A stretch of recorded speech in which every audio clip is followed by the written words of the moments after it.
എല്ലാവർക്കും കുബു സ്റ്റാറ്റ്സിലേക്ക് സ്വാഗതം. ഒരു കാപ്പി കുടിക്കാൻ ഇഷ്ടമില്ലാത്തവരായി ആരും തന്നെ ഉണ്ടാവില്ലല്ലേ.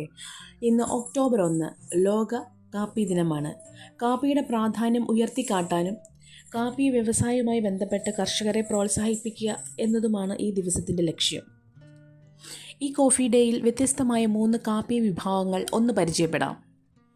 ഒന്നാമതായി പനാമൻ ഗീഷ ബീൻസ് കോഫി പരിചയപ്പെടാം. ലോകത്തിലെ ഏറ്റവും വില കൂടിയ കാപ്പിയാണിത്.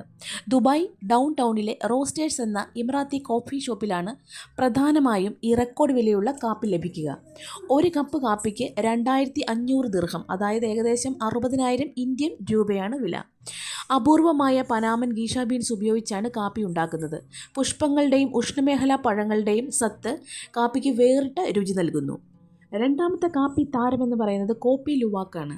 ഇന്തോനേഷ്യയിലാണ് ഈ കാപ്പി ഉൽപ്പാദിപ്പിക്കുന്നത്. ഈ കാപ്പിയുടെ വിലയും നിർമ്മാണ രീതിയുമാണ് ഇതിനെ വ്യത്യസ്തമാക്കുന്നത്. നമ്മുടെ നാട്ടിൽ കാണപ്പെടുന്ന മരപ്പട്ടിക്ക് സമാനമായ സിവാറ്റ് ക്യാറ്റ് എന്ന ജീവി കാപ്പിക്കുരുവിൻ്റെ തോട് കഴിച്ച് കുരു വിസർജിക്കുന്നു. ഈ വിസർജ്യത്തിൽ നിന്ന് കുരുവെടുത്ത് പ്രത്യേക രീതിയിൽ സംസ്കരിച്ചാണ് കോപ്പി ലുവാക്ക് തയ്യാറാക്കുന്നത്. ഈ കാപ്പിപ്പൊടിയുടെ 1 കിലോയ്ക്ക് 13,600 രൂപയാണ്. ഒരു കപ്പ് കാപ്പിക്ക് 2,500 രൂപയെങ്കിലും കൊടുക്കണം. മൂന്നാമത്തെ കോഫി താരം എന്നത് ബ്ലാക്ക് ഐവറിയാണ്. ലോകത്തിലെ തന്നെ കിട്ടാനേറെ ബുദ്ധിമുട്ടുള്ള കോഫികളിൽ ഒന്നാണിത്.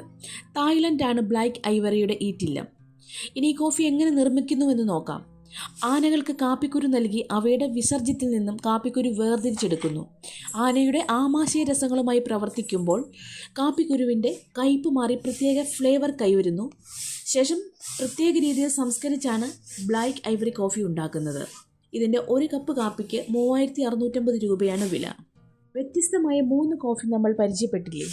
നമ്മൾ മലയാളികൾക്ക് നല്ല മഴ, ഒരു കട്ടൻ കാപ്പി, ചൂട് പരിപ്പുവട, ജോൺസൺ മാഷിൻ്റെ സംഗീതം, ഇതൊക്കെ മതി അല്ലേ. ഇനി കാപ്പി കുടിച്ചുകൊണ്ടാണ് ആരെങ്കിലും ഈ വീഡിയോ കാണുന്നതെങ്കിൽ ഒന്ന് കമൻറ്റ് ചെയ്യണേ. ലൈക്ക് ചെയ്യാനും ഷെയർ ചെയ്യാനും സബ്സ്ക്രൈബ് ചെയ്യാനും മറക്കരുത്.